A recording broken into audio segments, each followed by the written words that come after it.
Are you stuck in the same old routine at work? Do you find yourself hitting a creative wall, unable to see beyond your current perspective? It's time to break free and unlock the power of fresh perspectives.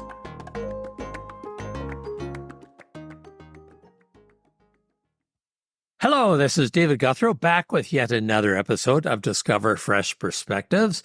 And this episode, I'm chatting with Scott Armstrong. So welcome, Scott. Thanks, David. I thought this was the Uber Eats line. Can we connect a little bit later? No, but feel free to eat whatever you want while we're chatting. Okay. There's no editing out of the munching sounds. Okay. Soup it is. So, Scott, we were chatting just beforehand about if this is just going to be a conversation, you and I connecting, or actually a podcast for our listeners. I have no idea who our listeners are or what they're interested in. But I thought I'd just start by an opening comment that you do an amazing range of things, or have in your past. At one time I saw pictures of you playing with big animals, not little kittens and things like that. And I know you do a lot of work with sports teams as well. And we could explore a little bit of that. And lately you've been really looking at, and this is a phrase I heard, I think I heard it for you, but it may not be what the focus is, but retire on fire, which I love. So I'd kind of like to explore maybe just a little bit, if we could have a brief history of Scott Armstrong. How the heck did you get to where you are now? And why are you focusing on what you're focusing on? Okay. And you feel free to sort of cut me off at any point in time. Sorry, Scott, if you could please start speaking, that'd be great. Sorry. Oh, gosh. The animal thing is where most people grab attention. I started out in commercial banking way back in the 80s. I was working with businesses, and I saw people were passionate about their businesses, and I was the banker on the other side and doing all the loan giving. I go, you know what? I'm on the wrong side of the table. So I went to Whistler for skiing for a season. Thought about what could I do, and I said, let's go to Hawaii for the first time. I was living in Toronto, and so Hawaii was really exotic. And I remember climbing up my Diamond Head Mountain, and you can tell I've told this story before, but it was the beginning of the beauty. It's the beginning of beauty for me.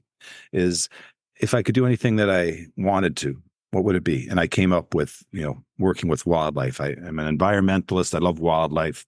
So I came away from Hawaii thinking I'm going to start working with wildlife, and came back to Toronto.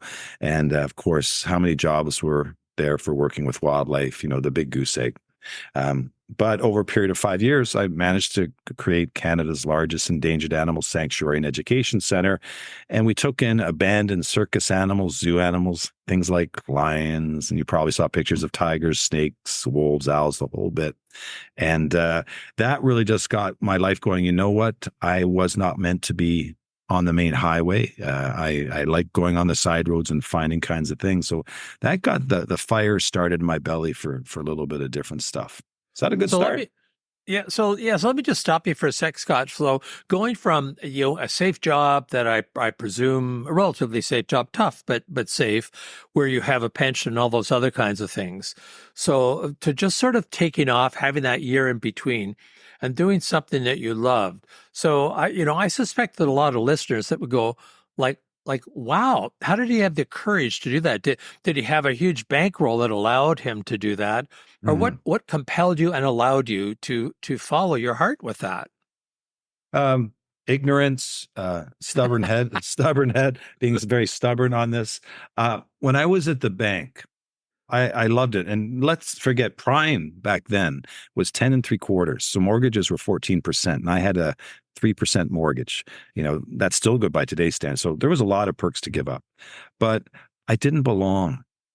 I was never meant to sit at a desk and do credit reports. I am a tactile, kinesthetic, kind of visceral spirit. And so what kept going, there was no bankroll in place. As a matter of fact, the first few months of the sanctuary, I think the average revenue was $500 a month, and my mortgage was $1,371. So I actually, after working with the animals all day, would go bartend in Peterborough, Ontario, where draft was $1.95, and I'd hope I'd get the nickel tip from the guys. They didn't like to tip bartenders. They like to tip the waitresses the money, and that's how we got it floating. So it was a journey, David. It was a journey of passion. If you didn't have passion for it, you were giving up. I'm so glad I had that experience, though. So for our listeners, one of the things to contemplate is, do you feel that you fit wherever you are? In your heart, does it feel like you fit? Because if yes, that's great. If not, that might be a bit of a call to think about possibly doing something differently. Okay, that's great, Scott. Yeah. So the piece on that one is, we all try to, at some level, we all got that bit of an external locus of control that we need to know we fit in the environment. Nobody's totally internal, or very few. I have never fit into one group. I was a jock, but didn't hang with the jocks. I was a musician.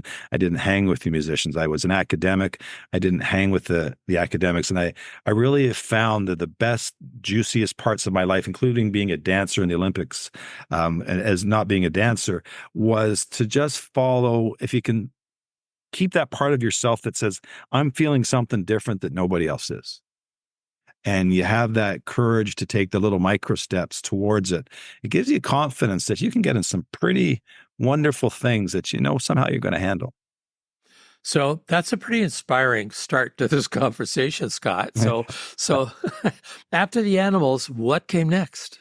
And why? Yeah. Went back to school, got a teaching degree, and had several years of teaching anywhere from elementary school up to grade 13, and then moved out to BC. And I actually was a professor at UBC and taught at BCIT for a number of years. So teaching was a good part of the background, and that was really an extension of the animals, because I was always teaching people about endangered species, and that's where I fell in love with teaching.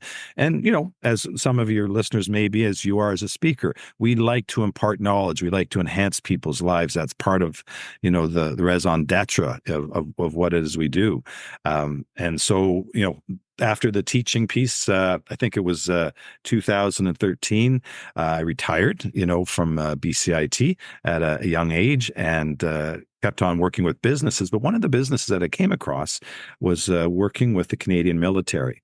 To help retiring personnel start businesses after the years of service. And I would visit the 10 or 12 different military bases across Canada once or twice a year and do workshops on how to start your own business. Oh, wow. Very cool. And then now, how did you get into sports?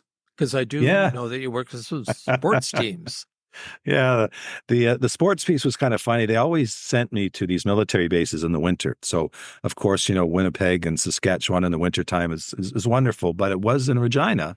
I was doing a military presentation, and a part of the Saskatchewan Rough Rider brass came down to see this presentation and said, listen, could you do this for our football players? Help them with transitions? And I said, let's talk. And it took 2 or 3 years to get around. And we went from league to the Players Association, which was really interested in doing this, and to pitch the idea of running an academy for players to help them transition. And it was again, nothing you could have ever scripted. I hired actors. I went to the BC Lions locker room and got different uniforms, and I rented a football field, and we shot a promo commercial of a football guy fading back, throwing the pass, and the guy in the uniform, the athletic gears running down, he catches the ball, but as he catches the ball, he's now wearing a business uniform. His transition is complete. And that was the piece that got the players interested. And so that was in 2016. We've built an academy to the point where today, we actually held a virtual summit for all the sporting leagues, not just the CFL, but the NBA, the NHL, the NFL, the MLSB, the women's hockey, everybody, about player transitions. And we're in the process of planning a in-person virtual summit for all the leagues for players transition. So it's been kind of fun to watch it go from this little kernel piece, along the way. It's almost as unique as the animal piece was, 2 or 3 decades ago. So, what's some of the content that would be in there when you're talking about transition, Scott? What are people It's learning about? Yeah, and whether it's military personnel or athletes, it's usually the same core things. And the one is, you, David, have been a speaker for a large part of your life, but I know you were, tech and involved with Apple, beforehand. And whenever somebody is transitioning, they're leaving something behind, and often like an athlete, an identity, a football piece of 10 or 20 years that they might have had, and all of a sudden they're not recognized as a celebrity. They're not catered to. They're not being paid for what they can do physically. There's a real transition piece of creating your new self to wherever you're going. And that's where, in the introduction, you said, I work with folks now helping to prepare for what I call work optional life, retire on fire, retire and aspire, those types of things. And that's the piece that's at the core is, who am I going to be once I hang up the shingle of mine, let go of the responsibilities, let go of the social connection, let go of the money. So it sort of becomes a real sort of gap that a lot of people have to cross over. Well, I think, when I heard you use the term work optional, that sort of repositioned things for me because retiring is one thing, but work optional can happen anytime in a person's career where Mhm. work is optional or the kind of work you do is optional. And those are all transitions. When you're talking about sports figures. Sometimes their career comes after, 10 or 20 years, or Tom Brady, I think like 500 years in playing football. But for other people, that comes when they have an injury or they decide that their family is more important. They have to go home and be the mom or the dad and look after their parents or their kids or things like that. Do the same principles apply when you're not the end of something, you're in the middle of something, but there's a need to change? They always apply. And the interesting thing, we use the word retirement. Historically, that meant something different. Where at 65, you have a pension, you have 5 to 10 years left to live, and you're going to garden and do those types of things. And what's really hit, no matter if it's for the athlete or those who are 45 plus, because we see a lot of people, as you said, entering work optional life at different stages, is that we need to give it more of a plan. If you're 55, 60, or 65, you can have 2, 3, even 4 decades of life left to you. And we've been grown up thinking that all we have to do is unplug and have unbridled free time. Well, news alert. People don't do really well if they have unbridled time without some sort of purpose or structure going forward. And so that transition piece helps draw to not focus on what you're leaving behind, but what are you being drawn towards to? And they had a class, it's a great class at Harvard of those who are 90 plus. And you go, my gosh, you're going to school at 90 plus. Yeah. I mean, by the way, if you're over 60, a lot of the college and universities offer courses free of charge for you, so you can take them. But at the 90 plus, they're scoring on par with their contemporaries that are 20 and 30 years younger, that we all have that ability to push on. So that transition piece, simply in a nutshell, for me would mean if I'm leaving something meaningful now, like if you were to hang up you're an incredible facilitator. What if you didn't do that anymore and you weren't noticed as the guy on stage and the guy who can get people talking and connecting, that kind of stuff? What else would draw you that would sort of activate the full David Guthrow experience in your upcoming years? And that's what everybody's chasm is, they get to cross at some point or another, and sometimes several times. Well, it's my belief, and I don't know why I have this belief, Scott, but that the worst time to start thinking about your transition is when you come crashing to a halt, right? You speed up to the stop sign and go, now what? And Mm-hmm. I hear a lot of people, like I remember listening to, or maybe I was reading something, or I could be making this up, but the Apollo astronauts, once you've stepped on the moon, what next? Like, Mm-hmm. what can you possibly do that's better than that? And I think, one person started up the Institute for Noetic Science, which is an amazing organization. And I heard someone else just became a beer salesperson and things like that. But, the time to think about it is not when you have to think about it. And that's my belief system anyhow. You don't wait until you don't have any other option. You must change. But you start thinking about your options early. I mean, or earlier. Is that fair? That's very fair. I mean, Sir Isaac Newton many centuries ago had that down where it was a, so the body at rest tends to stay at rest and a body in motion tends to stay in motion.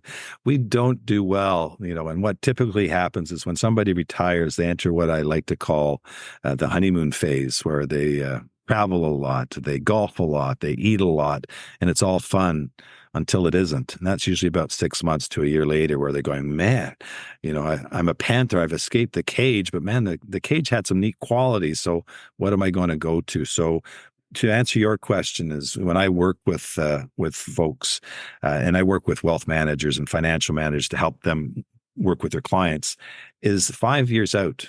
You should start be thinking about what are you being drawn towards? Because sometimes people say, you know what, I wish I hadn't worked that long, when they've transitioned successfully, like, why did I stay there so long? And it's often because we didn't really have a beacon of light of something new. One of the guys was clients I worked with was a senior VP at one of the large airports. And he had, unfortunately, a very debilitating stroke. And he was a consummate business person. He was never going to retire. He just loved it. It was too much of his identity. He came out of the stroke fully recovered, and he goes, you know what? I'm never doing that again. He says, I've always wanted to be landscaper. And this was 15 years ago. And I just bumped into he and his wife on the trail here, I guess last fall. And they're just off to Japan to look at new gardening techniques for him. He'd found his passion because he was forced to have that stop. And we all, hopefully we don't have that situation put upon us where we are forced to stop. But I think we're well advised to start thinking about things 5-10 years out. And I like to see people create what I call an interest radar. And then it's just sort of like, Dave, you've got an interest in science. You're always talking about science and interesting things. Like, what do you brush up against that could replace, what you're currently doing that might hold some interest for you? So you begin sowing the seeds of things that might take root over time. Yeah, I want you to adopt me and I want to do what you do. So, a couple of other things occur to me. What I've seen is some of my colleagues who are self-employed, that they went from, just thinking about this transition out loud now, from producing to creating. And so by that, I mean producing income, producing products, things like that. And a number of them have said, I've always wanted to be an artist. I didn't think I was a good artist. And they just start doing art and it enlivens them. Mm-hmm. But going from something that you have to do to something that you want to do. And I've heard some people use the term protire rather than retire, that you just do what you want to do. And I've talked to a number of my colleagues from a consulting firm back in Toronto way back when. They said, one of them said, I'm working just as hard as ever. Just as hard, just as many hours as I ever did, and I'm not getting paid for it. And I love it. It was that, and I love it part. Yes. And, I've talked to some of my colleagues and said, I'm going to keep working as long as 3 conditions are met. The work is meaningful. I feel that it's doing something in the world to make things better. I'm being of service. That it's irrelevant. So relevant to someone else means hopefully they're going to pay me for it. And the third is I can have fun and do it joyfully. And as long as those 3 conditions are met, it almost doesn't feel like work. It's just what I love to do. And at the same time, thinking about, well, when one of those conditions changes, what next? So I think becoming a musician, playing the nose flute or something like that. That's your talents are endless. Yeah. You're talking about a through line, David, of values. And often when we chase dollars, we exchange time for dollars, we don't have a through line to our values. And that transition time allows that through line to be connected. The interesting part is that the through line changes. People think of retirement, or as I call it, work optional life, as one phase. And you already know this. So, I'm not telling anything you don't know. There's multiple phases there. If you're in your 50s, you're doing things differently than you might be in your 80s. Maybe not, but just to have that through line. And the part that I've accepted it, but I haven't accepted it, is where I see friends can't wait to retire. They don't want to ever go back to the job they're leaving. They've had enough. 6 months later, they're bored out of their mind. And what are they doing again? And you ask them why, they go, well, I have to do something. And it's those folks that haven't flipped on their mind switch to go, if I could do, like I did on top of that mountain in Waikiki, if I could do anything, what would it be? I think people transitioning need to have a little bit higher and larger aspirations and take micro steps towards them. That adventure for one person, a challenge for one person is so different. We're so unique that way. But if you're not learning something new, if you're not getting outside of your comfort zone, it's probably not serving you, your physiology, or your mental capacities as well as you probably would like. Well, and I do think my hunch is that, again, I have no evidence to support this, that if you're not doing something that enlivens you, that's when a lot of health challenges Mm-hmm. come into play. Like all of a sudden you have a heart attack or, cancer or something like that. That's not directly related, but it's just when you're kind of winding down, your body says, you thought that was winding down. Yeah. Watch this, right? Oh man, you're playing in my sandpit here, because once we've passed the reproductive imperative in our 40s, our bodies are geared to say, "Hey, it's time to check out." And so I call it, we have to change. We have a change at the helm, that your mind has to actually command your body to do things, because it's still capable, of doing those things. And there's a great book. It's called Breaking the Age Code by Dr. Rebecca Levy out of Harvard, and blah blah blah. But here's a core message. If you are a smoker your life, the actuarial data will say that your life will, on average, be less, about 3 years less than the normal person. So instead of 84, it'll be 81. However, and this is a study that started in the late 1960s or early 1960s to today. So it's a meta study. It's not just a study. It's a whole bunch of studies together. That if you have negative thoughts about aging, that you are going to slow down, that things hurt, it's not 3 years that your life's affected. It's 7.5 years. Your thoughts on Wow. aging affect the average lifespan. So to the point where you and I talked about transitioning, as you said, going to something meaningful, contributory, that feels good for now, but that gives you a longer lifespan and a longer health span. And by the way, how much does that cost? Zero. It's just, the power of how you think about the future. So it really gives another sort of card to play, and saying, what's your thoughts? Control your thoughts, because they're more impactful to you than probably anything else you're doing. Well, I think of friends that have grandkids, and for some of them, it lights them up. They have a Mm-hmm. constant smile on their face. They won't talk about anything other than the latest thing that their their grandkids did. In some cases, it's their dogs, but in others, it's my son or daughter moved. They're 2 blocks away. It seems like they're always sending their grandkids to me. And it's kind of the same activity, but a different mindset around that, right? With different Mm-hmm. impacts. On a totally different note, I just love and almost envy the pictures of you on Facebook elsewhere in incredible places with the woman that you love. And I don't mean your motorcycle, right? Right. Like how do you fit all that in? Because you sound like you're a very busy guy, but the times and the places that you go to are absolutely incredible. And it just feels like fuel is being poured into you to do more by all the benefit of being those magical places. How do you do that? Yeah. If you have any hints for people that are listening, they'll be really looking forward to these. Yeah. Well, this is an easy answer. It's one word: Photoshop. I never get outside. That's all we do. That's all we do. But so, you called me out on that one. The different places, I guess that the really cool thing, one thing is, I think you can find beauty and excitement in almost anything you go. So you have to take the time to actually stop. Like, I'm looking at you at the backdrop that you've got there. And you can find those kind of places. I think the vibe you put out into the world, if you're authentic to yourself, that's where the universe's energy is going to take you. And that sounds ethereal and way out there, but when I get excited and I talk to people about say sports, for example, or retirement, I find I'm getting drawn to speak in these locations where I can actually enjoy them, and with good people. So as long as I'm authentic to myself, it happened with the wildlife. put it out there. And, so 24 hours later, I was getting a mountain lion dropped off at my door to take care of. And she and I were visiting kids, get this, at Sick Children's Hospital in Toronto. You couldn't write a script like that. So, if you believe what is possible, if you dream big, you're not always going to hit it. I'm a realist at heart. The woman I love, my wife, Larissa, she'd tell you, that, everyone else sees you all this motivational, but she goes, man, you've got a pragmatic side underneath you. And I go, yeah, I do, but it doesn't preempt the chance to really dream big. For example, my son came up to me 2 weekends ago. He ran his first marathon. He's 25. He said, Dad, would you do the Ironman in Penticton with me?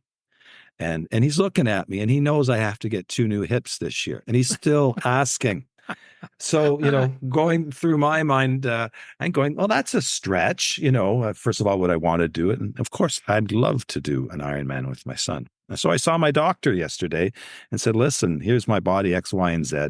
Am I going to kill myself by, training for this? And he goes, no, you'll have pain, but we can manage that, but you can do it. And so I'm allowing myself to start the journey. Do I get to the start line or the finish line? Don't know. I'm just going to enjoy the journey. So you're going to see some pictures of us at the Victoria Sprint Marathon or Triathlon. I think it's in May, just testing the waters on those kinds of things. I'm 61. I'm a hairy brick if you've never met me. Okay, I am not the athletic type. I'm much more suited for a hockey rink, a football thing than I am running, that type of stuff. It's not going to be easy for me. But I think if you look, here's the piece that I really love.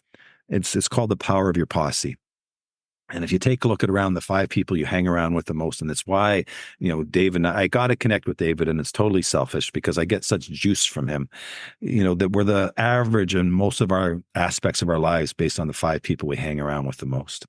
And I've got a high school friend who does musicals, and he's my age. He used to be an IT guy. He used to, he retired, but he's taking his one-man musical to Edinburgh in September for the largest folk festival in the world. And he's going to be living in a dorm, university dorm, with his wife, just because he wants to save money. He and I relate so much on that. We want these great adventures. We don't want to be, bled through the nose on all the things we do. Take a look at who you hang with, and that'll probably tell you not only where you're at, but where you're going. And sometimes people go, oh, and then they talk about this thing called a friendectomy. If one of your top 5 is not serving you well, then, it's time to move around just a little bit, type of thing. So anyways, that's a bit of a tangent on a piece, but you ask how I get to all these places stuff. I hang with people whose interests are not my own, but they're doing amazing things, and they inspire me as well. And that, goes to you. So 2 more things occur to me, at least 2 at the moment. And one of them is, and I'm not sure if it's an age or a stage or a maturity thing, Scott, but at some point, I know in my work, I no longer am focused on what I think other people are going to think about me. Mm-hmm. I've just stopped caring about that. Do I notice? Yes. Do I let it influence my decisions about what I do? No. I'm much more comfortable saying, no, I don't want to do that, or whatever it might happen to be. And maybe that's as the ego evolves, right? That it's more things are important than looking good in front of other people. That's one thing I wanted to say. And I don't know. And to that, absolutely. You and I talked about my Mind Switch business and my work in that for a few years, and you plugged me into how important adventure was, for you. I've actually written a book on it, and it comes out in March. But in that book, I talk about comparitis, how that is the cancer for killing of so many diseases, because you're looking to see if somebody else is doing it. And I agree with you. You don't totally disregard. Your words were that you notice it. I notice it too, but do I let it be the ultimate dictator of which direction I go? Yeah, not at all. Not at all. Another one of those itises, I think, is choice-itis, where we're paralyzed by the number of choices that we have. And, I'll use this podcast as an example. I wish I had done this 40 years ago, because I am literally having the time of my life. And I've just decided not to listen to what other people tell me about how to do it better, how to monetize it, this, that, and the other thing. I'm doing everything myself. I'm not farming the uploading out to someone else at $50 or $150 an episode. I'm doing it myself, and I'm keeping it simple, and I am so enjoying the simplicity of it and really restricting my choices, not paying attention to the other choices. So I'm just going off on all kinds of tangents here. I love tangents. I do. Yeah, I hated trigonometry in school, but there's probably some people aren't going to get that. But on another one of those tangents, like Larissa is amazing. And so, and I'm not sure how to even ask this question, Scott, but are you sure you want to? No, but I may regret it later. But then, like I said, I don't care what people. You don't think edit. Yeah, okay. I don't know that there is no editing. Like she's fabulous, and for those that are fortunate enough to have a partner that you really care about, that's mutual there. How does Larissa contribute to the way that you go about your life? I realize that's a big question. Yeah, I think the reason we are such a good mesh together is because we have our own separate spheres of what we like to. We both love adventure. I'm the big thinker, the big planner. She brings heart to everything that actually happens. So we have the area where we can contribute. And neither one of us are, hopefully she would agree, control freaks in the sense that it has to be done a certain way, that we've learned the lesson that there's very few hills that I want to die on in terms of battles at this time of my life. There's just too much good stuff to be done.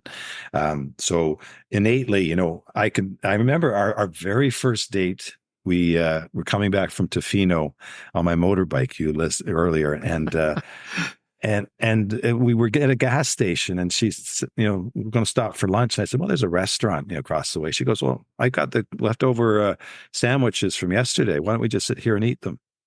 And for me, we can do the 5-star.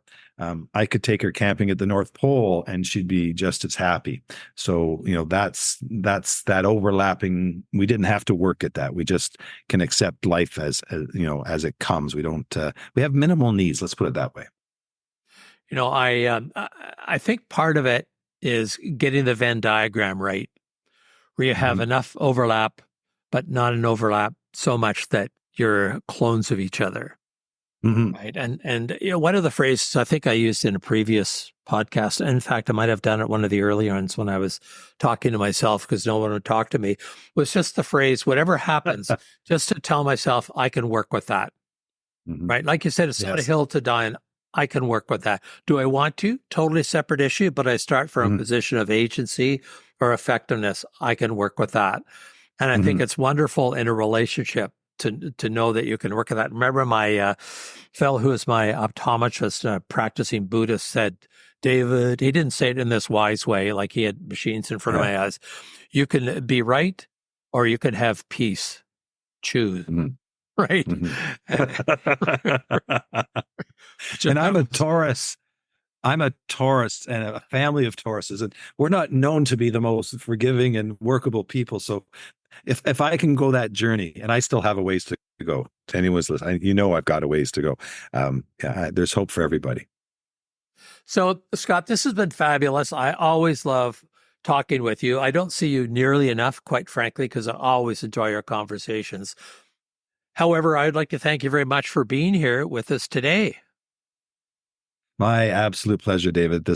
You're right. I have to get to West Van because I think I owe you a beer or 6 by now. So I have been here today with Scott Armstrong. This is David Guthrow closing off another episode of Discover Fresh Perspectives. Subscribe now, because on Fresh Perspectives, every episode is an opportunity to explore new horizons and redefine what's achievable.